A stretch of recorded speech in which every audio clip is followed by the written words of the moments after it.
A woman fights for her life in a hospital bed, while her husband slips a ring onto another woman's finger on live television, thinking no one will ever know. But the moment those monitors flatlined and the wedding cameras kept rolling, a city woke up. This is not just a story about betrayal or cruelty. It is the moment a mother who nearly died giving birth to 3 premature babies becomes the one person powerful enough to bring a millionaire CEO to his knees. What happens next is a collision of lies, exposure, and the kind of justice that hits harder than anyone expects. And trust me, you will not see the final turn coming until we get into it. Tell us what time you are listening and where you are tuning in from. Drop a comment. We would love to hear from you. The hospital hallway was a blur of rushing footsteps, clipped orders, and the sharp squeal of a gurney wheel that needed oiling. Inside the maternity emergency room, the chaos was even louder. Nurses moved quickly around the bed where Laia Martinez Langston lay struggling to breathe. Her belly, swollen from carrying 7-month-old triplets, tightened again with another brutal contraction that ripped through her body like a blade. Sweat drenched her temples. Her fingers clutched the thin blanket beneath her, as if it were the last solid thing she could hold on to in a world spinning out of control. The monitor beside her bed beeped in a frantic rhythm. The lines spiked, dipped, and spiked again. Red warnings flashed on the screen, marking both her heartbeat and the fragile heartbeats of the babies inside her. One nurse leaned close, her voice trying to sound calm but cracking at the edges. "Stay with us, sweetheart. Breathe for me. Slow breaths. We're right here." But no amount of comfort could stop the terrifying truth. Laia had come in alone. There was no husband gripping her hand, no family waiting outside, no one but the medical staff who were fighting against time. Every contraction made her vision blur, every breath felt stolen. She tried to speak but only managed a thin whisper. The room swayed, her pulse pounded in her ears. Across from her bed, the television remained on. It had been left playing since she arrived. At first it was background noise, something she hardly noticed amid the beeping alarms and the tireless movements of the nurses. But then the picture on the screen flickered and changed. The channel cut to a live broadcast. The lighting shifted to bright gold. A string quartet played softly. Rows of guests dressed in shimmering gowns and designer tuxedos filled a grand hall decorated with towers of white roses. A wedding. A very expensive wedding. A nurse reached to turn the TV off, but Laia lifted a shaking hand. "Wait," she whispered, her voice barely audible. Something about the scene tugged at her. She forced her eyes to focus. Her breath hitched. The camera panned toward the altar. And there he was, Edward Langston, her husband, standing tall in a perfectly tailored tuxedo. And beside him, smiling as if the world belonged to her, was Vanessa Cruz, the woman whose name had haunted Laia's nightmares for weeks. Vanessa's gown sparkled under the chandeliers, her fingers intertwined with Edward's as if they were already tied by fate. Laia blinked hard, refusing to believe what she saw. The monitor beeped faster with every second she stared at the screen. Her heart slammed against her ribs, her stomach clenched. Not from contractions this time, but from a panic so sharp it made her chest ache. The wedding guests laughed together. Confetti cannons fired delicate streaks of silver into the air. Cameras flashed. Someone shouted, "This is the wedding of the year!" A wave of dizziness washed over Laia. Her hands flew to her belly as another contraction crushed her. Her body curled forward from the pain. The nurse closest to her shouted, "Doctor, she's losing stability!" Dr. Patel rushed in, snapping on gloves as he reached her side. "She is bleeding too fast. Her pressure is dropping. Move." His voice was loud enough to cut through the panic, but steady enough to hold the room together. Laia tried to keep her eyes on the television, even as her vision darkened around the edges. She watched Edward smile. She watched Vanessa laugh with triumph in her eyes. She watched the man who vowed to love her for life slide a ring onto another woman's finger. Her own cry caught in her throat. The monitor beside her flashed brighter red. Alarms blared. Nurses moved faster. But on the screen, everything was slow, soft, beautiful, cruel. The minister lifted his hand. "Do you, Edward Langston, take Vanessa Cruz?" Laia inhaled sharply. Her chest stung with every breath. She felt something warm spread beneath her on the sheets. The nurse checked quickly and gasped, "Doctor, She's losing more blood. Another contraction seized her body. She tore her gaze away from the doctor and turned to the TV again, desperate. Desperate to know if Edward would really do it. And he did. Edward smiled, a smile she once believed was honest. "I do. You." The chapel erupted in applause. At the same moment, Leia's body gave out. The contraction held her captive, twisting her insides like a fist. Dr. Patel lifted his head. "Her pressure is crashing! Move now!" The nurse pressed a hand to Leia's forehead, trying to wipe away the sweat. "Stay with us, honey! Look at me! Look at me!" But Leia's gaze drifted back to the TV. The image blurred. Tears welled in her eyes, falling silently onto the pillow. On the screen, Edward leaned forward and kissed Vanessa. Their guests rose to their feet, cheering so loudly it echoed through the hospital room's weak speakers. Leia's chest tightened. The monitor's red lights pulsed wildly. She gasped once. Then again, her vision clouded completely for a moment. The minister on the screen raised his microphone. "I now pronounce you husband and wife." Thunderous applause filled the room. At that exact second, Leia's world collapsed. Her eyes rolled back. Her body went limp. The monitor shrieked. The red line spiked once, twice, then plunged downward. Dr. Patel shouted, "She is losing consciousness! Get the crash cart in here now!" The nurses scrambled. The television kept playing the celebration as if mocking her. The red line on the monitor flickered, and then it stretched into a long, terrifying straight line. A single sound filled the room. Beep, beep, beep. The story turned in one brutal instant. Everything that followed would begin from that single line on the monitor, cutting through the room and through her fate. Before the hospital room and the flashing red alarms, there had been a very different world. Leia Martinez Langston once lived inside a story she believed would last a lifetime.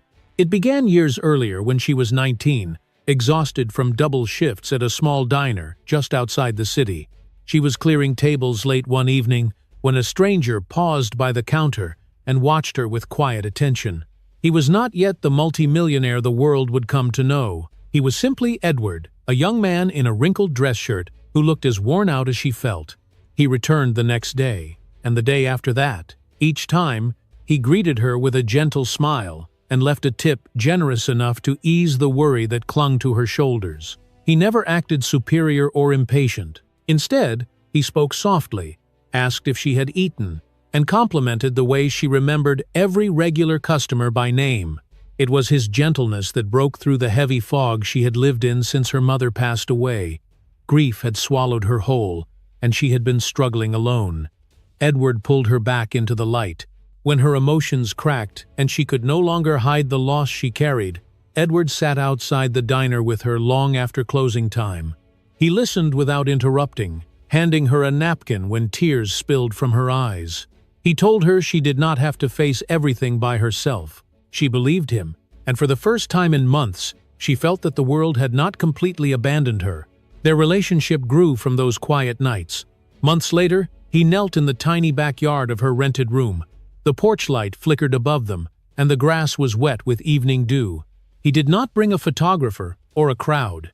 He held out a simple silver ring that cost far less than the diamonds he would one day afford. Leia cried from pure joy, believing that this moment was proof that love could rebuild everything she had lost. She said yes before he even finished the question. The early days of their marriage were gentle. Edward woke her with warm coffee and drove her to the grocery store because she did not yet have her license. He cooked dinner when she returned, tired from work. They spent evenings sharing ideas about a future home and future children. He bought her a second-hand bookshelf and filled it with books because she once mentioned wanting to finish school. When she fell asleep on the couch, he carried her to bed without waking her. Those months felt like stepping inside a beautiful dream. When Leia finally told him she was pregnant, Edward wrapped his arms around her and spun her in a slow circle across their kitchen floor. He kissed her forehead and pressed his palm against her small growing belly every morning after that. He talked to the baby before leaving for work, promising that he would be the best father he could possibly be. Leia believed every word. She thought motherhood would bring them even closer. But things began to shift once Edward's business started expanding. He was promoted, then promoted again, and soon he returned home later and later. The man who once planned picnics now canceled dinner without warning. Work dinners, conferences, networking parties, and company galas filled his schedule. He claimed it was only temporary and that he needed to seize opportunities he had never had before. Leia nodded and smiled, reassuring herself that success sometimes required sacrifice. Still, she felt the distance growing. She waited for him on the couch until her eyelids dropped, but he often came home long after midnight. When he did, he went straight to the shower and then to bed without much conversation. The warmth he once gave her freely seemed to fade into something cooler and harder to reach. Leia tried to ignore the ache in her chest. She told herself he loved her. She told herself he was simply tired. During her pregnancy checkups, he missed more appointments than he attended. The day she learned she was carrying triplets, she sat alone in the ultrasound room clutching the printed images. She called Edward immediately, breathless with excitement, but he did not answer. An hour later, he texted that he was in a meeting and would call her later. That call never came. When he came home late that night, he offered a quick apology, kissed her cheek, and disappeared into his office. Leia tried to understand. He had always wanted children, but the news of 3 babies at once clearly overwhelmed him. She wondered if he needed time. She convinced herself that everything would settle once the babies were born, but a seed of doubt began growing quietly inside her. The marriage no longer felt like the soft place it had once been. The house became filled with long silences that echoed through the hallways, replacing the late-night conversations they once shared. She felt him slipping away, not in a single moment, but in small, gradual steps that she was powerless to stop. She noticed the first lies because they were so small. He said he would be at the office, but she later saw photos of him at a charity event. He said he worked late, yet she found expensive cologne on his shirts that she had never smelled before. There were unexplained receipts in his pockets, dinners for 2 at upscale restaurants she had never visited. Each discovery tightened her chest a little more. Still, she forced herself to breathe. She told herself she was imagining things. She loved him. She trusted him. She had to. But the silence in their home grew heavier, and Edward's smiles became rarer. He spoke to her less, checked his phone more, and avoided her gaze when she asked gentle questions. Leia walked through each day with a growing sense of unease. She held her belly with both hands and whispered to her unborn babies that everything would be all right. She had no idea that the truth would break her heart far more violently than any suspicion. One night, when rain pattered softly against the windows and she walked down the hallway with a blanket draped over her shoulders, she noticed that Edward's office door was slightly open. Her breath caught. She stepped closer, and the moment she heard the voices inside, her entire world shifted toward the darkness waiting ahead. The door stood open just enough for her to hear the words that would fracture her heart beyond repair. The house was quiet when Leia walked through the hallway that night, one hand pressed gently against her belly. The earlier warmth of their home had faded long ago, replaced by a stillness that made every sound feel strange. She paused when she noticed a faint glow slipping from the crack under Edward's office door. He rarely stayed in that room at this hour. A soft murmur drifted through, barely audible at first. She took a step closer and pressed her ear toward the opening. It was Edward's voice, lowered to a whisper. His tone was tender, but not in the way he once spoke to her. It was the polished softness of someone trying to charm, someone trying to win. She held her breath, waiting for more. Her heart squeezed painfully when his next words floated through the narrow opening. "She is only the past. My future is with you."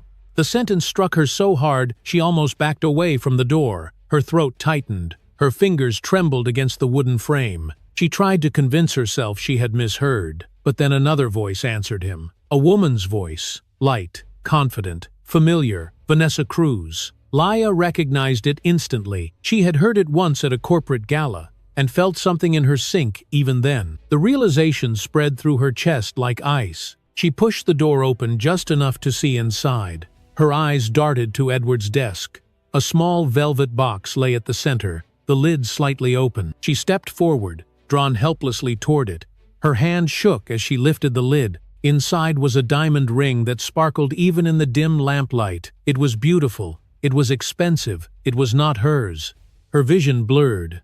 She set the box down with a soft thud, then stared at the rest of the items scattered across the desk. A thick binder detailed the decoration plans for a luxurious wedding ceremony. Another folder held seating charts filled with names she recognized from Edward's high-profile circle. Her own name was nowhere on the pages. Instead, Vanessa's initials were printed beside the bride's roll. VC. There were plane tickets, too. She picked them up with trembling hands. 2 seats to a private island resort. The names printed were Edward Langston and Vanessa Cruz. She blinked at the tickets, hoping the words would rearrange themselves into something else. They did not. A wave of nausea rolled through her. She stumbled back as the door swung open farther, and Edward finally noticed her. His expression froze when he saw what she was holding. "What are you doing in here?" he asked sharply, as if she were the one intruding on his life, not the wife who shared his home. Leia raised the ring box, her voice cracking. "Edward, what is this?" He exhaled in annoyance. "It is exactly what you think." Her heart pounded so hard she felt it in her throat. "You are marrying her?" Edward did not flinch. "I choose her." The room tilted around her. She gripped the edge of the desk to steady herself. Her breathing grew unsteady, shallow. "Edward, I am your wife. I am carrying your children." He looked at her the way someone might look at a stranger interrupting their plans. "That does not change anything." Pain stabbed through her belly, but she kept standing. "We can fix this," she whispered. "Please, do not do this. Think of the babies." "Yugol." His jaw tightened. "I cannot build a future with someone so weak, someone who holds me back." The words cut through her like a blade. She tried to swallow, but her throat was too tight. Before she could speak again, footsteps echoed behind Edward. Vanessa stepped into the room, her lips curved in a slow, victorious smile. She looked as if she had been waiting for this moment. Vanessa rested her hand lightly on Edward's arm. "She should understand her place," she said softly. Leia's knees wobbled. She felt the air leave her lungs. Her whole body trembled as she tried to stay upright. "Edward," she whispered, "please, do not do this to our family." Edward's expression hardened further. "Our marriage is over. I want a divorce." Leia let out a sound that was neither a cry nor a breath. It was something raw, something wounded. "You want to divorce me now? When I am this far along? When I am carrying your 3 babies? You being pregnant is not a reason to stay," he replied coldly. "It is another reason to walk away." She stared at him in disbelief. "I loved you," she said, each word breaking. "I stood by you when you had nothing." "You should not have," he responded without remorse. Vanessa smiled. "It is time to go, Edward." He nodded. They turned their backs on her. No hesitation, no pause, no guilt. They walked out together, leaving the office door wide open behind them. The sound of their footsteps faded down the hallway until there was nothing left but silence. Leia remained standing in the middle of the room, staring at the empty doorway. Her hands moved instinctively to her belly, as if holding her children closer might ease the crushing pressure in her chest. Her breath shook, her heart felt hollow. She lowered herself onto the chair beside the desk when her legs finally gave out. She looked at the ring box again. The diamond inside glittered under the lamp, cold and cruel, a piece meant for someone else, a future built without her. Tears slipped down her face, landing on her hands. She wiped them away quickly, but more followed. She pressed her palms to her eyelids, trying to stop her world from collapsing. But it was already too late. Edward had chosen his new life, and he had thrown her aside like she never mattered. The house felt unbearably large around her. Every inch echoed with the ache of abandonment. She stayed in the office for a long time, unable to move, unable to think of how everything had fallen apart so completely. She finally rose, holding her belly as another sharp discomfort pulsed through her. Her babies shifted, her body tightened, but she pushed the pain aside, unable to face anything except the reality that now surrounded her. And on the day her pain became unbearable, the only person she called did not answer. The pain came without warning. One moment, Leia was sitting on the edge of the bed trying to steady her breath after the argument that had ripped her heart open. The next, a sharp cramp twisted through her abdomen so violently that she gasped and grabbed the nightstand for support. A warm rush spread down her legs. Her vision blurred as she realized what it meant. Her water was leaking. She was only 7 months along. It was too early. Far too early. She fumbled for her phone with shaking hands. Another wave of pain ripped through her belly and forced her to crouch forward. Her breath came in shallow bursts. She pressed Edward's name and held the phone to her ear. Each ring felt like an eternity. When he finally answered, she cried out before she could stop herself. "Edward, please. I am in pain. Something is wrong. The babies. Something is happening." Her voice trembled, thin with fear. Edward's reply came cold and flat. "I am busy. Do not bother me." The words pierced her deeper than any contraction. She tried again, desperate. "Edward, please. I cannot breathe. It hurts so much. I think the babies are coming." Before he could respond, another voice cut in. "Vanessa." Her tone dripped with satisfaction. "Stop calling him. Today is our wedding day. Do not ruin it. Stay out of our lives." The line went dead. The silence that followed was heavier than the pain tearing through her body. Laya stared at the phone as if it might bring him back if she begged hard enough. But nothing happened. Another contraction nearly forced her to her knees. She folded over, both arms wrapped around her belly, as if holding her children closer would somehow protect them. A strangled cry escaped her throat as she sank onto the floor. There was no one to help her. No family nearby, no husband, no friend. Only the cold floor beneath her and the crushing reality that she was alone in the worst moment of her life. She wiped her tears with shaking fingers and forced herself to breathe through the pain. She needed to get to a hospital. She needed someone to save her babies. She dialed for a taxi because it was her only option. When the driver arrived, she clung to the railing as she descended the stairs one slow step at a time. Every movement sent a new stabbing spasm through her abdomen. The driver rushed toward her when he saw her struggling. "Ma'am, are you having the baby now?" His voice trembled with alarm. "I do not know," she whispered. "Please, I need the hospital." He hesitated, clearly terrified she would give birth in the back seat, but he reached out and helped her inside. He drove faster than the posted limits, checking the mirror repeatedly as Laya clutched her belly and whimpered through each contraction. Sweat ran down her temples. She pressed her head back, trying to stay conscious. When they reached the emergency entrance, she tried to stand, but her legs buckled beneath her. The driver shouted for help. A nurse rushed out with a wheelchair. Leia collapsed into it, gasping for air. Her vision pulsed in and out of focus as she was pushed into the bright hospital lights. Inside, Dr. Patel appeared almost instantly. He examined her quickly, his face tightening. "Her cervix is dilating. She is going into labor. Prep the operating room now." Laya's breathing quickened. Panic surged through her. "Doctor," she whispered, "is Edward coming? Did someone call him?" The nurses exchanged glances but said nothing. One placed a gentle hand on Laya's shoulder, but her silence was answer enough. Laya felt a sob rise in her chest. The pain of abandonment hurt almost as much as the contractions. Tears streamed down her cheeks as the medical team rushed around her. She tried to steady her breath. She knew that panic could harm the babies. She forced herself to inhale and exhale even as her body shook. She whispered to her children, telling them she was trying, telling them they had to hold on. The gurney jerked forward as they wheeled her towards surgery. The lights above her blurred together as she blinked through tears. The operating room doors swung open. The cold air hit her skin. Nurses moved quickly, adjusting monitors and lifting her onto the surgical table. Her hands trembled uncontrollably. She looked around, searching for something familiar. Someone who cared. Someone who would hold her hand and tell her she would survive this. But there was no one. Just doctors, just nurses, just the rising urgency in the room. Dr. Patel leaned toward her. "We are doing everything we can. Stay with us." She nodded weakly. A nurse squeezed her hand for reassurance.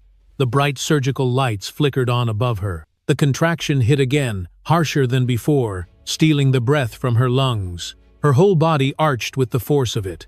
The metallic sound of surgical tools being prepared filled the room. The tension was suffocating. The anesthesiologist adjusted her mask. The beeping of the monitor quickened. Laya tried to focus on anything steady, anything calm. But all she could hear was her own heartbeat racing in terror and the soft hum of voices preparing for the emergency ahead. Her tears slid into her hairline as she whispered, "Please let my babies live."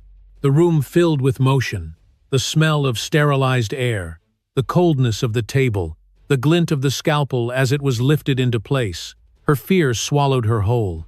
And somewhere far away, in a place filled with golden lights and music, another scene unfolded. She could not see it. She could not hear it, but it was happening at the exact same moment she fought for her life. And at that very moment, at the wedding ceremony, the groom stepped into the aisle holding another woman's hand. The bright surgical lights flickered on above Laya as the medical team moved around her with urgent speed. Her body trembled uncontrollably. The cold air of the operating room pressed against her skin, mixing with the sweat already forming along her temples. She tried to steady her breathing, but each contraction made her chest tighten. The anesthesiologist adjusted her mask, while nurses prepared the instruments. Dr. Patel stood at her side, his eyes focused and serious. "We need to begin," he said, more to the team than to her.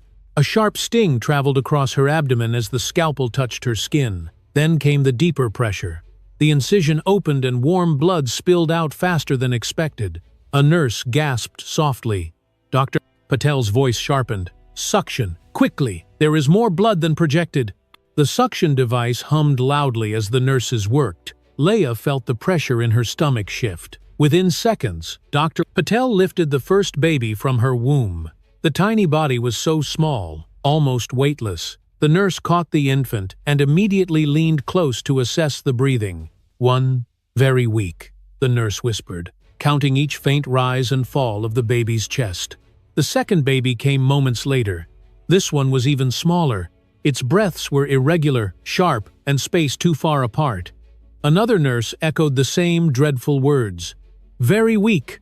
Laya's heart twisted. She could not see her babies, but she could hear the panic in the room, the rushed footsteps, the clipped medical commands. The third baby was delivered, fragile as a feather. The nurse who caught him held him close to her ear and strained to hear a cry. "Almost none," she said, her voice breaking. "Very, very weak." Laya tried to lift her head, but her body felt like it was sinking into the table.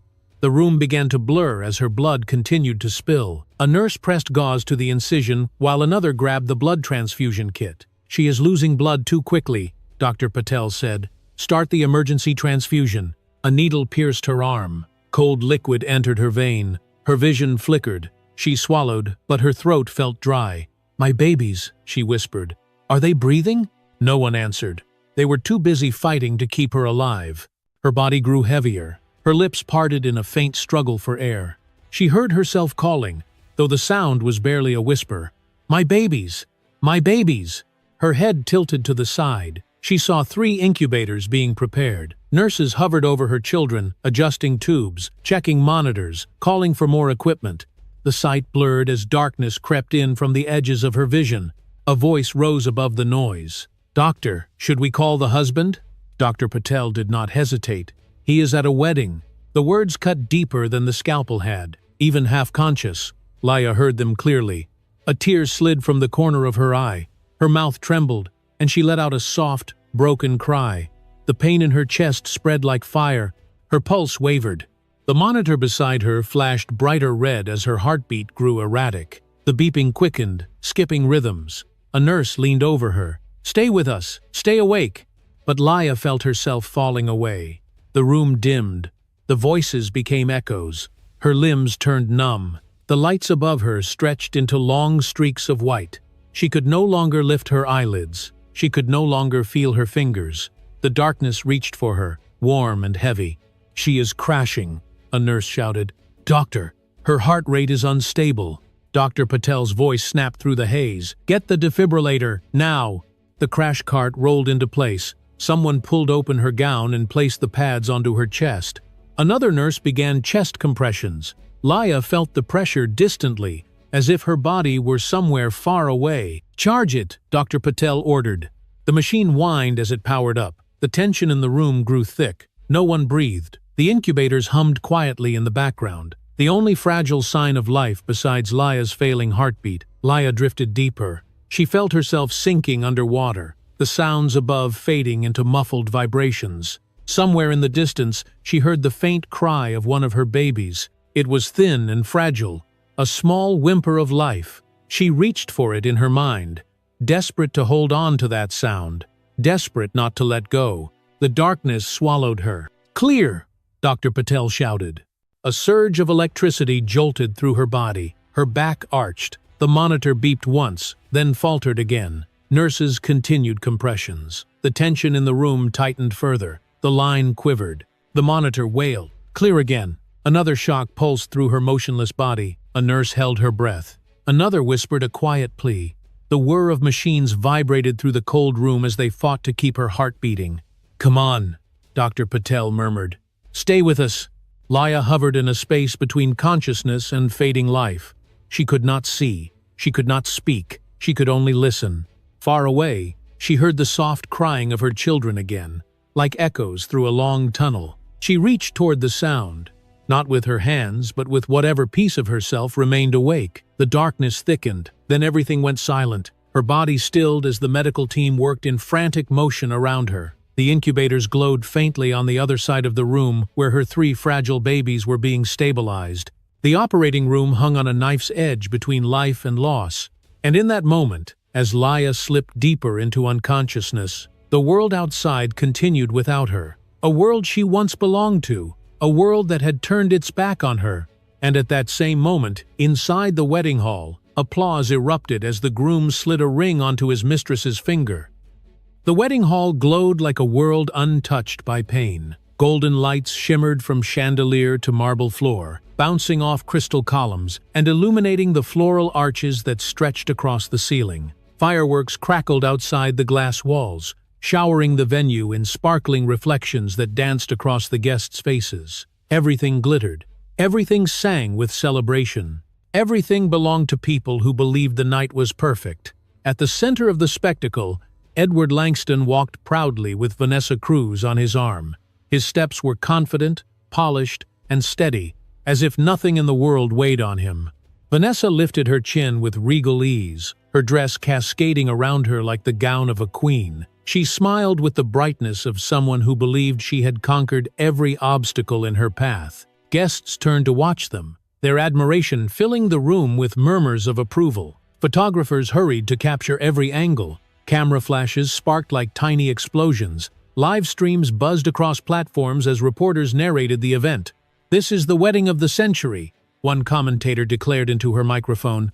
"A love story written in gold." Not a single outlet mentioned the woman who still wore Edward's legal last name. Not one whispered about the wife he had abandoned. The truth was brushed aside, hidden beneath expensive lights and layers of celebration. As the ceremony began, Edward stood before the altar with a practiced expression of devotion. He held Vanessa's hands as if they were precious. The music swelled, notes drifting upward like warm smoke. He spoke his vows with a steady voice, promising loyalty and forever. Promises he once gave to another woman who now lay unconscious in a hospital bed.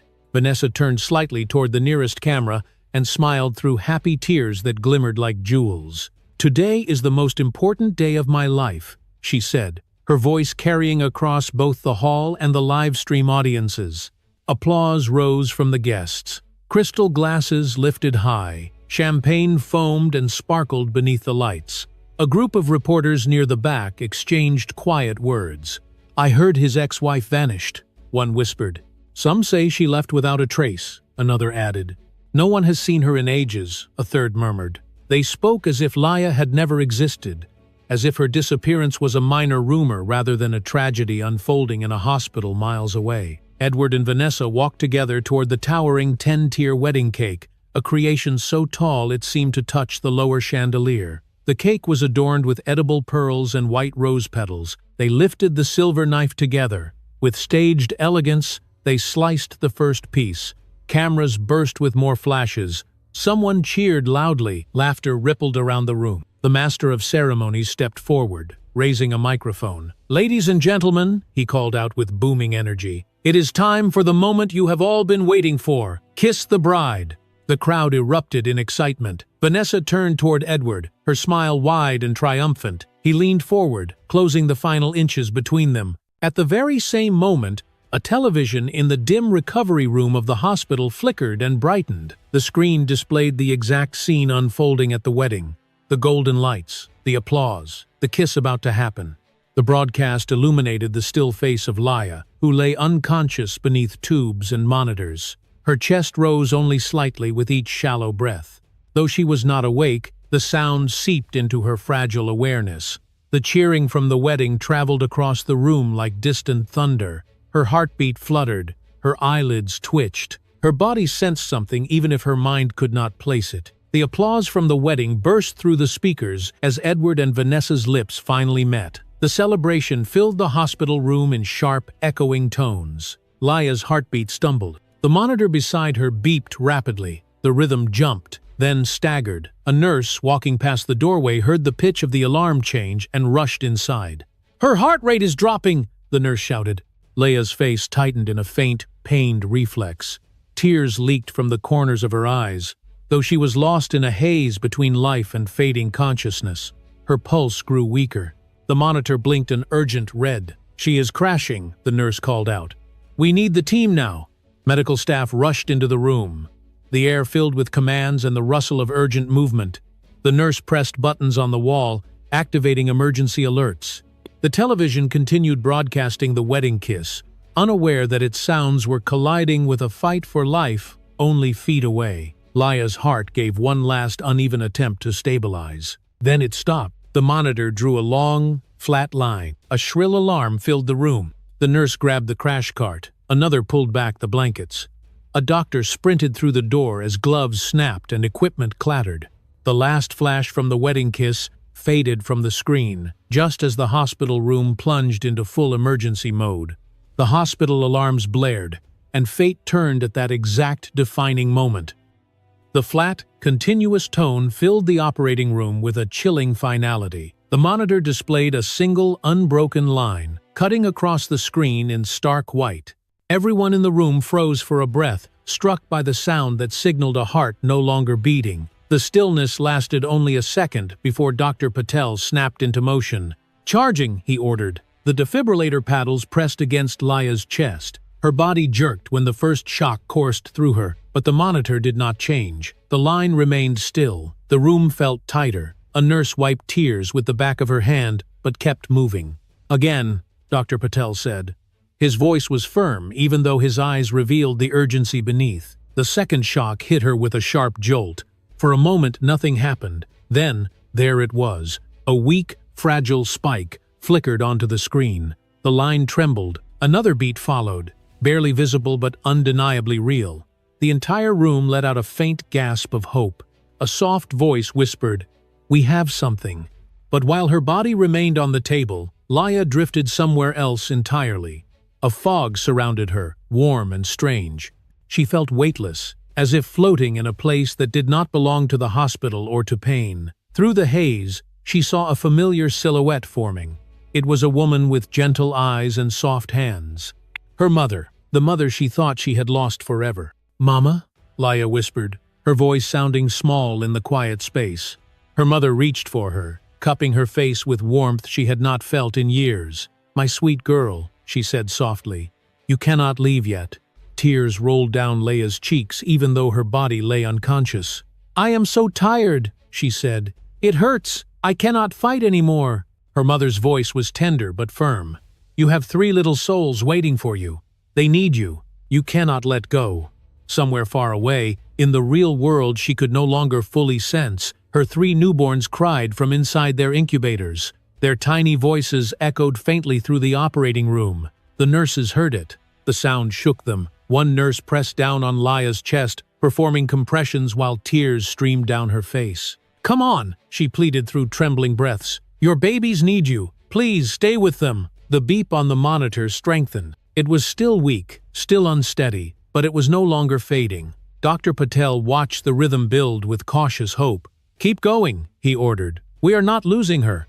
The room moved with renewed determination. Another nurse checked the incubators, her voice cracking as she said, "They are crying again, all 3 of them." The timing felt unreal, as if the infants were calling to their mother across the thinning veil between life and death. The cries grew louder, tightening the throats of everyone in the room. Then the monitor spiked again. Then again. A steady beat emerged, fragile, uneven, but alive. "She is back," a nurse said, choking on her breath. "Her heart is beating." A wave of relief swept through the room. Shoulders sagged, hands trembled. For a moment, it felt as if the entire hospital inhaled at once.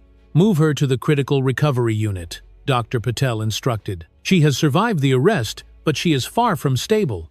The team worked quickly. They cleaned her, lifted her carefully, and transferred her onto a rolling bed. The hallways blurred beside her as they rushed her through the hospital. Nurses whispered to one another in disbelief. The rumor spread faster than they could contain it. She died for almost a minute, and she came back. No, you do not understand. She came back right when the babies cried. By the time they reached the special recovery room, half the staff on the floor already knew something extraordinary had happened. Laya was placed gently onto the new bed. Her skin looked almost translucent, drained of color. Her eyelids did not budge. Her breathing was shallow but present. Every rise and fall of her chest felt like a miracle pulled from the edge. Dr. Patel checked her vitals again. "She is holding on," he said quietly. "It is a miracle she made it through." The machines hummed around her, encircling her like a fragile shield. Tubes lined her arms. The blanket was tucked tightly to keep her warm. She looked peaceful only because unconsciousness shielded her from the agony her body had endured. Outside her room, whispers intensified. Word traveled through the hallway like a spark, racing along dry grass. It reached the nurse's station. It reached the emergency bay. It reached the desk, where calls were being taken one after another. A phone rang sharply. A young nurse picked it up. "Street Helena Hospital. How may I help?" She froze. Her expression shifted instantly. Her eyes widened as if she had just been struck by something unexpected. She pressed a hand to the counter for balance. "Yes," she whispered into the phone. "She is alive. She made it." Other nurses turned to look at her. She lowered the phone slowly, still pale. "Someone wanted to know if she survived," she said. "I do not know who it was, but they needed to hear it." She turned her gaze toward Laya's room and spoke again, almost in disbelief. "She is still alive." That moment changed everything. Her survival transformed from a medical emergency into something larger, something explosive, something that could not stay contained inside the walls of a hospital. People in the hallway continued murmuring. "If she wakes up, the truth will come out. You can. What will her husband do when this gets out? Someone is going to pay for this." As the whispers grew, the weight of her survival tightened around the building like a storm ready to burst. Someone leaked the first fragment of information, another repeated it, then another. The fuse had been lit. Within minutes, the news that she had died and come back to life began slipping past the hospital doors, moving toward a city that was not ready for what would follow. The explosion was coming. A young hospital employee stood frozen outside the critical care unit, her breath caught in her throat. She had witnessed everything. She had watched the monitors plunge into chaos. She had seen the medical team fight to bring Laya back. She had heard the whispers about the husband who never came. The weight of what she knew pressed hard against her chest until she couldn't keep it inside any longer. Her hands trembled as she pulled out her phone. She dialed a number she knew by heart. A journalist she trusted. Someone who once promised her, "If you ever see something that needs to be known, call me first." He answered with a casual tone. "Hello?" she whispered. "You need to hear this, right now. You won't believe what is happening here." 10 minutes later, a breaking news alert exploded across local channels. CEO abandons pregnant wife during emergency labor, marries mistress at the same time. The headline burned across every screen in bright red letters. Social media erupted within minutes. Thousands of users shared the headline before reading the full story. People posted outraged comments. Others demanded investigations.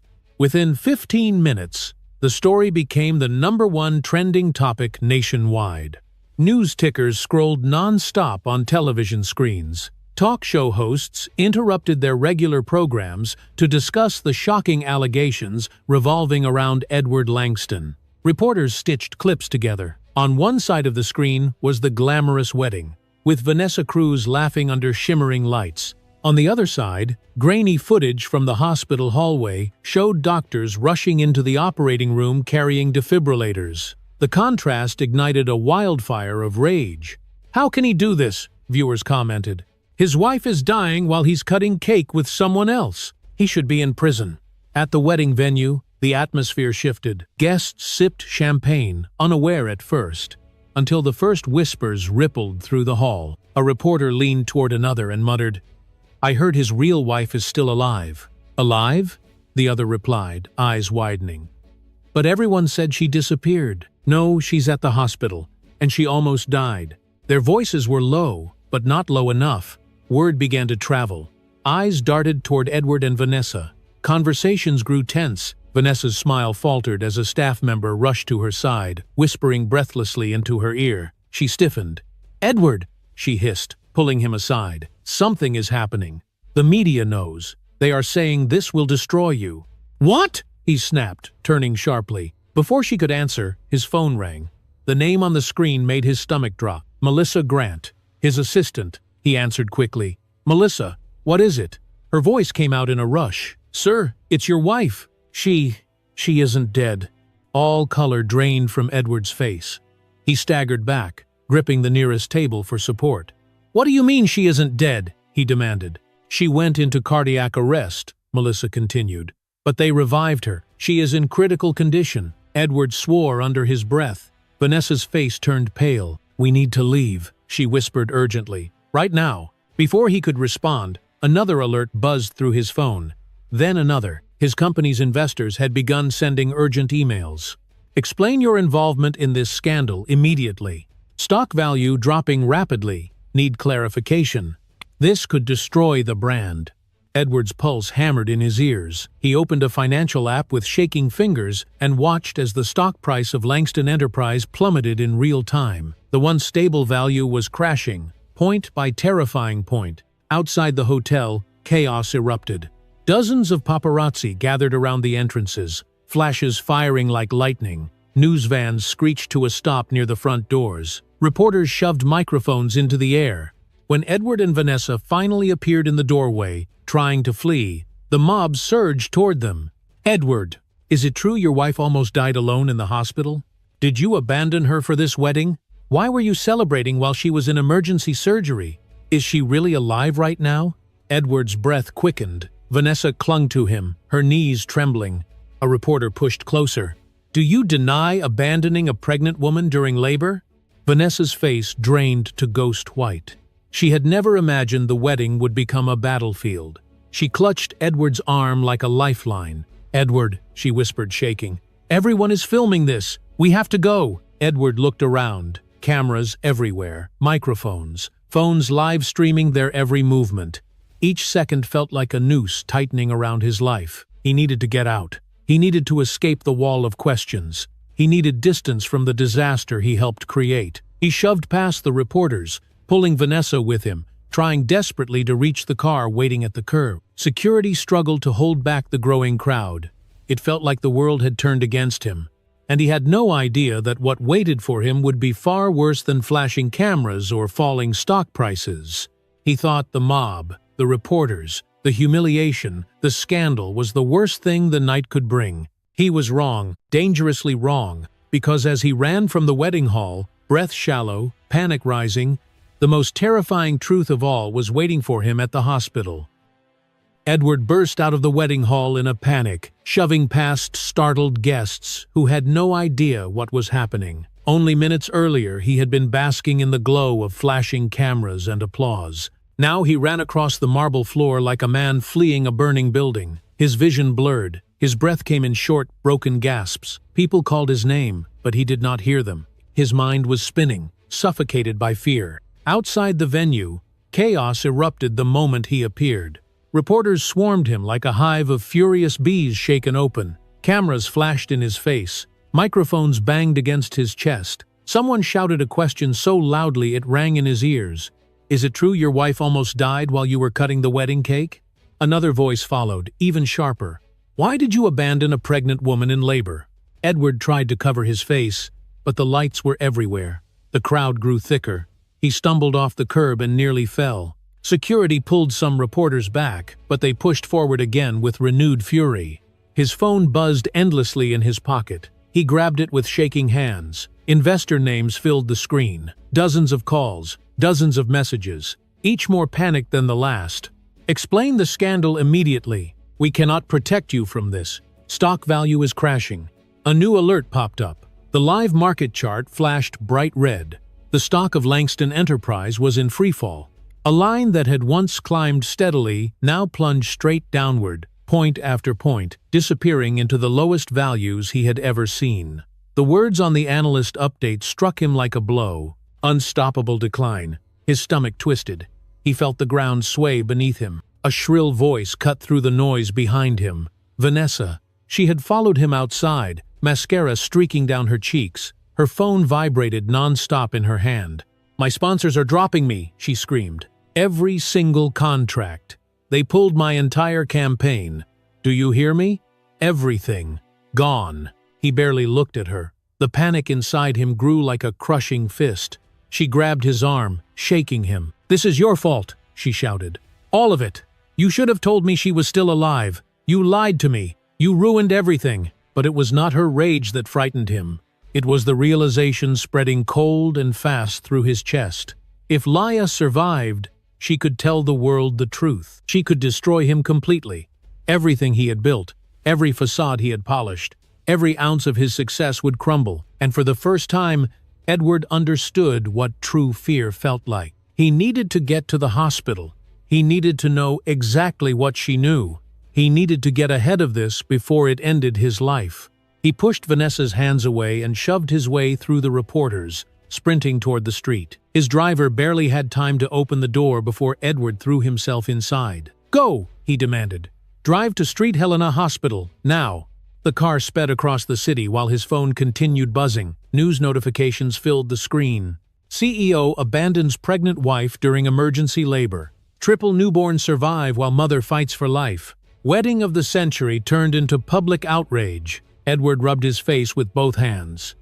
His heart hammered violently against his ribs. Vanessa continued shouting at him in messages that he ignored. Every mile closer to the hospital tightened the dread around him. When the car pulled up to the front entrance, his breath caught in his throat. Reporters were already lined up outside the hospital. Cameras pointed at the doors. Police tape separated the press from the entrance. Officers stood guard, maintaining order as questions flew through the air. He stepped out, but immediately several reporters sprinted toward the barrier. "Edward, did you know your wife was in critical condition? Did you intend to abandon her? Are you ready to face charges?" Before he could move, an officer stepped in front of him. "Sir, you cannot enter this way. The critical care unit is restricted." "I am her husband," Edward insisted. "Let me through. I need to see her." The officer's eyes hardened. "You were identified as a person involved in a suspected endangerment case. You will wait until the detectives clear you." "You will." Edward's pulse quickened. He tried to push forward, but another guard blocked him. He looked past them into the hospital. He needed to get inside. He needed to see her. He needed to know how bad things were. He tried the side hallway. Blocked. He tried the emergency elevator. A nurse stopped him. "Sir, you cannot go in there." He ran along the hallway, desperate, until he reached a room surrounded by medical staff. Through the glass window, he froze. 3 small incubators stood side by side, glowing softly beneath the blue lights. Each held a newborn no larger than a pair of hands. Their tiny chests rose and fell with uneven breaths. Wires and tubes surrounded them like fragile shields. Edward pressed his hand to the glass. His mouth parted. His eyes widened. For the first time that night, he felt something other than panic. He felt shock. He felt fear. He felt guilt. They were his children, his blood, his responsibility. He had ignored every call for help. He had abandoned them before they ever opened their eyes. A nurse standing nearby noticed him. Her expression turned cold. "They fought to save them," she said quietly, "and she fought to stay alive for them." Edward's knees weakened. He backed away slowly, unable to process the moment. He had never imagined that seeing them would hit him like a physical blow. When he finally gathered enough breath to speak, his voice broke apart. "I need to see her. Please. Let me see my wife." Another nurse shook her head. "You cannot. Not yet." He swallowed hard. "Please, I have to see her. I have to talk to her." Her expression did not soften. "She is awake now." Edward froze. His heartbeat thudded in his ears. Awake. She was awake. The nurse continued, "And what she is about to say will change everything." Edward's mouth went dry. He looked down the hallway toward the critical care doors, where a light blinked above the entrance. He took a trembling step forward, because whatever waited behind that door would decide the rest of his life. and the woman inside was ready to end everything. Leia opened her eyes slowly, as if fighting through layers of darkness. Her chest rose with shallow breaths. Her body felt weak and fragile, yet something inside her had crystallized into an unshakable core. The soft lights of the recovery room glowed above her. Machines hummed in steady rhythms. She blinked, trying to fully return to the world she had almost left behind. When she finally focused, her expression settled into quiet determination. There was no fear in her gaze, only clarity. A knock sounded at the door. It opened hesitantly. Edward stepped inside, trembling. His shoulders sagged with exhaustion. His tie was crooked. His eyes were swollen and glassy. The man who entered was not the confident groom who had walked proudly down a wedding aisle hours ago. He looked like someone standing on the edge of ruin. "Leia," he whispered. She did not respond. Her fingers curled weakly over the blanket. Edward moved closer, reaching out as if trying to hold her hand. But she pulled her hand away with the little strength she had. The rejection struck him harder than any words. His breath faltered. He swallowed, searching for something to say. But she spoke first. Her voice was soft, yet steady. "Are you here for me?" she asked. "Or for your reputation?" He opened his mouth. Nothing came out. The truth choked him before he could shape a lie. His silence filled the room like another confession. Her eyes darkened with sadness, then hardened. She turned her gaze toward the incubators near the wall. Inside, the 3 premature infants slept beneath glowing lights. Their tiny bodies rose and fell with fragile breaths. The sight anchored her. She straightened slightly. "I am not afraid of you anymore," she said. Edward flinched as if struck. Her calm, even tone shook him more than any shouting could. He took another step forward. But before he could speak again, the door opened and a woman entered. She wore a sharp black suit and carried a folder. It was the hospital's legal counsel. "I am here on behalf of Street Helena Hospital," she said. "Miss Langston, I will be assisting you with any statements or protections you request." Edward stiffened. "Why is she here? This is a private matter." The lawyer's expression did not change. "A mother nearly died. 3 premature infants are in critical care. This is no longer private." Reporters crowded outside the hallway, their silhouettes visible through the frosted glass window. Every few seconds a camera flash flickered. Rumors pulsed through the corridor like electricity. Edward noticed them and panicked. "Leia, listen to me. The media is out for blood. They do not understand what really happened. We need to issue a statement. You should sign something that clarifies this situation. It would protect both of us." Leia looked at him for a long moment. His desperation was clear. She could see the fear in his eyes, the fear of losing status, wealth, and the carefully crafted image he had protected for years. She could also see what he did not say. He needed her silence. "No," she said simply. He blinked. "Leia, do not do this. Think about the company. Think about how this will look." She shook her head. "I choose my children, not you, Lud." Her words echoed across the room, steady and final. Edward inhaled sharply, stunned by the quiet force of her refusal. Outside, footsteps approached. A police officer appeared at the doorway. "Mr. Langston, detectives are here for preliminary questioning. You will need to come with us." Edward's voice shook. "Questioning for what?" "Potential neglect of a pregnant woman in medical crisis," the officer replied. The air in the room tightened. Edward's face drained of color. He looked at Leia with something between fear and disbelief. "This cannot be happening," he muttered. But it was. Behind him, the hallway buzzed with reporters asking for updates. The commotion intensified when someone noticed Vanessa leaving through a side corridor with sunglasses covering her face and a jacket pulled over her head. She disappeared quickly, desperate to avoid cameras and the growing scandal. Her silence only fueled the firestorm. Back inside the room, Leia reached toward the incubators. A nurse gently placed each newborn in her arms, arranging them carefully so she could hold all 3 at once.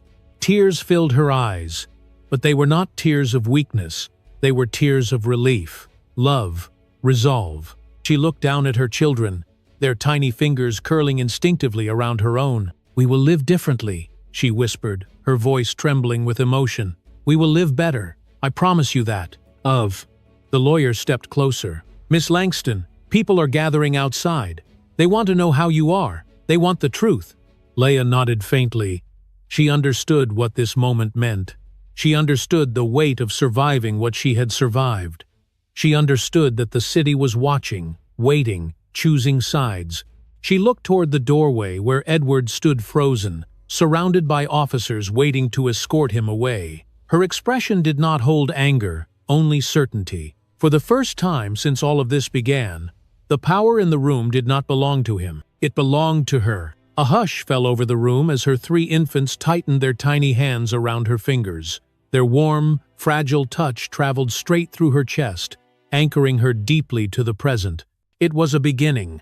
It was a rebirth. It was a declaration. And it was unmistakably hers. And from the moment her 3 babies closed their hands around hers, the woman was no longer a victim but someone rising to reclaim the truth of her own life.